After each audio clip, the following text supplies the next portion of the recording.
ঈদে মিলাদুন নবী এটা ইসলামের একটা বড় বিদআত। ইসলামের প্রথম 600 বছরে এই শব্দটা আপনারা পাবেন না। আজকে আমি জামে মসজিদে যেহেতু আলোচনা করেছি, এখানে বিস্তারিত বলবো না।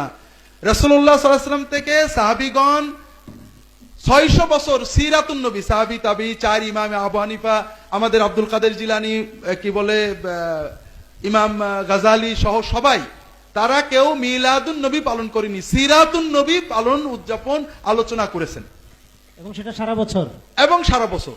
এই জন্য রবিউল আউয়াল মাসে ঈদে মিলাদুন নবী পালন করাটা ইসলামে প্রবেশ করেছে রাসূলুল্লাহ সাল্লাল্লাহু আলাইহি ওয়াসাল্লামের ওফাতের 600 বছর পরে।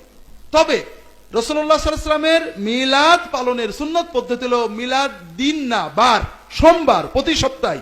বছর ঘুরে আসলে আপনি একদিন নবীর আশিক হবেন, এটার দ্বারা ইসলামের কিছু হয় না। এটা ইহুদি খ্রিস্টানদের সিস্টেম, আমরা নিছি।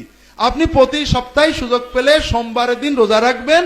এটা হলো রাসূলুল্লাহ সাল্লাল্লাহু আলাইহি ওয়াসাল্লামের মিলাদ জন্মে আমাদের শুকরিয়া আনন্দ প্রকাশের সুন্নত পদ্ধতি।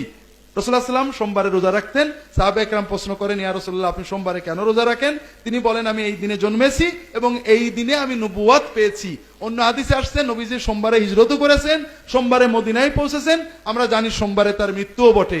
এই জন্য সোমবারে রোজা রাখা একটা সুন্নত আমল, এটা আপনারা পালন করবেন।